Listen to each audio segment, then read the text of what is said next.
Sopyan. Bersama saya Sopyan. Pada video kali ini teman-teman, saya mau sharing lagi ke semuanya ya yang sudah mengklik video ini. Terima kasih. Saya akan mereview sebuah osiloskop mini yang sangat bermanfaat buat teman-teman yang mungkin yang pengen punya, tapi ini versi low budget ya. Yang ini versi low budget karena ada osiloskop yang besar, itu ukurannya besar dan mahal juga ya. Dan ini solusi buat teman-teman yang mungkin minim dana. Bentuknya seperti ini. Oke, tunggu fokus bentar. Nah, oke, sebelum kita lanjut ke review lebih jauhnya, saya mau kasih tahu kalau osiloskop itu fungsinya untuk melihat suatu sinyal ataupun melihat kesempurnaan sinyal teman-teman ya.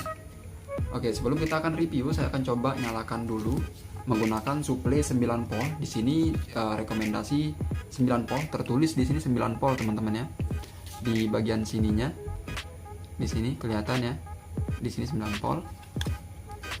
Oke. Ini 9 volt. Kemudian nih kita coba. Nah, oke teman-teman, sekarang kita akan coba lanjutkan ya. Yang tadi biar enak aja kita seperti ini. Saya akan jelaskan sedikit tentang osiloskop ini ya, penggunaannya seperti apa dan fitur-fiturnya kayak gimana, kita fungsi-fungsi dari tombol dan selektor ini ya. Di sini kita ada bahan juga. Nanti kita akan ukur PWM dari bus converter nih. Ini bus converter yang saya buat ya teman-teman. Untuk nanti kita akan melihat efisiensi dari bus converter ini, perbandingan input sama outputnya. Oke, tapi bukan itu yang mau saya bahas. Di sini saya akan fokus ke review osiloskop ini ya.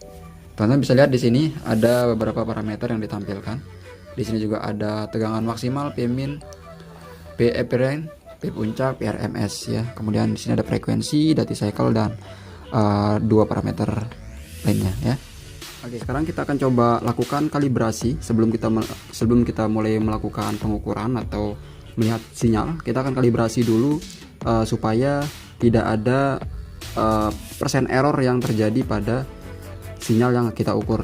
Untuk meminimalisir error pada pengukurannya, kita akan kalibrasi. Caranya adalah di sini sudah disediakan frekuensi 1 kHz ya, sinyal 1 kHz untuk kita sinyal kotak ya, atau ini ada lambang sinyal kotak 1 kHz. Di sini kita akan sentuhkan pinnya di sini di titik ini ya. Di sana ada resistor ya. Nah, galonnya bisa ditempel di sini atau nggak usah juga nggak apa-apa ya. Tapi nanti kalau ngukur di PWM asli ataupun di pengukuran perangkat lain, itu nanti lebih baiknya kita gunakan ground. Yang pertama di sini karena sudah menempel gini ya. Di sini sinyal udah keluar, sinyal kotak. Di sini ada beberapa fungsi selektor dan fungsi tombol di sini.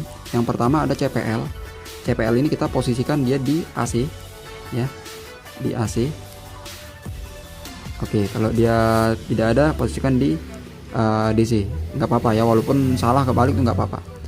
Oke, di sini kita akan biar lebih besar lagi, kita posisikan di 10 mili atau di sini ini sebenarnya fungsi kali ya. Oke, sebelum ke sini kita akan coba perbesar dulu menggunakan selektor sel. Di sini ada keterangan sel ya. Bentar. Saya coba kasih lampu dulu teman-teman biar ada pencahayaan sedikit seperti ini. Oke, mungkin kurang terang ya. Kurang terang.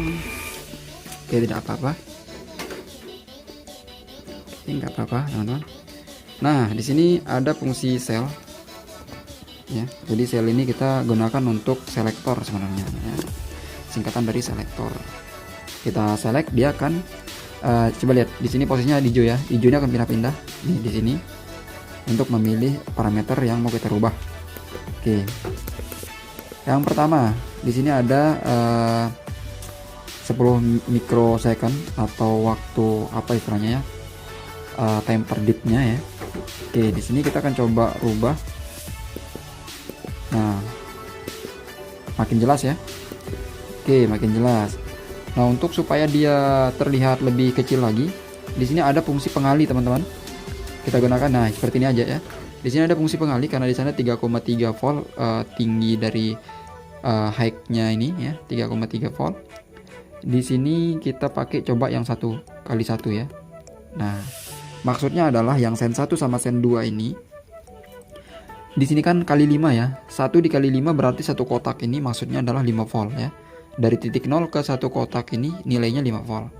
Kalau kita dikali 2 di sini. Nah, kali 2 di sini maksudnya setengahnya ya. Setengahnya. Jadi maka satu kotak ini 2,5. Oke, seperti itu teman-teman fungsinya. Nah, oke, sampai sini ya. Oke. Kemudian kita lanjut ke switch 6. Di sini ada tanda kurang. Ini untuk mengurangi nilai parameter. Ya, misalkan di sini temper dipnya itu 0,5 milisecond, kita kurangin jadi 1 milisecond ya. Dia akan mengecil. Karena di sini 1 kHz ya banyak sekali ya. Dalam 1 detik dia mengeluarkan sinyal gelombang 1 kilo atau 1000 Hz ya. Oke, di sini kita normal-normal aja untuk melihat gelombangnya. Kemudian di sini ada tombol plus ya untuk menjumlahkan nilai parameter. Kemudian di sini ada OK untuk bisa jadi untuk hold ya, untuk menahan ini. Untuk menghilangkan tulisan ini, teman-teman bisa menekan ini. Nah, dia akan hilang ya. Untuk menghilangkan parameter ini, untuk bisa melihat dengan jelas gitu. Kita akan keluarkan dengan cara menekan lagi. Nah, di sini kita akan lihat dulu nih parameter-parameter yang ditampilkan, informasi yang ditampilkan pada osiloskop ini. Yang pertama ada frekuensi di sana adalah 1,000 kHz ya. Kenapa dia koma di sini, saya anggap koma karena di sini sudah satuan kilo ya. Kemudian di sini cycle-nya 1 milisecond ya. Kemudian duty cycle itu 50%. Duty cycle 50% ya. Oke, jelas ya. Kemudian ada Pmax di sini, terus Pmin-nya, ada Pf range-nya atau P tengah rata-rata, kemudian ada P puncaknya 3,3 ya, pas ya. PRMS-nya 01 atau iya itu. Oke, setelah itu untuk mengkalibrasi caranya adalah dengan cara biar enak ya, kita hilangkan dulu tulisannya. Sama ini juga saya coba ini dulu, matikan nih. Nah, seperti ini supaya enak. Kita bentar, kamera. Oke, karena posisi sudah pas ya seperti ini. Ini jangan kita hold ya. Jangan kita hold. Nah, caranya adalah kita akan coba perbesar dulu. Kita lihat jelas kotaknya ini ya. Nah, ini di siku-sikunya ini, siku bawah siku atas ini. Disinilah fungsi C6 sama C4 ini. Ini kita putar untuk supaya tidak ada apa istilahnya ya, kayak ngebolot gitu di sini. Ini kalau diputar dia akan berubah ininya. Coba kita putar dulu sebentar. Ini obeng kecil mana nih.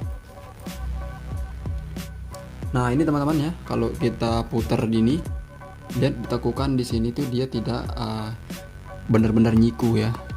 Ini kalau untuk membaguskan apa istilahnya, untuk menyempurnakan sinyal ini, teman-teman bisa melakukan kalibrasi dengan memutar ini sampai dia benar-benar nyiku banget gitu ya. Oke, teman-teman nanti praktekkan sendiri lah ya. Oke teman-teman, sekian dulu dari saya. Nanti untuk video pengukuran PWM dari bus converter ini saya akan buat dengan video terpisah karena masalah durasi teman-teman ya, supaya tidak terlalu panjang. Oke, sekian dari saya. Jangan lupa subscribe, like, and share, dan terima kasih. Thanks for watching guys. Next for video. Mantap.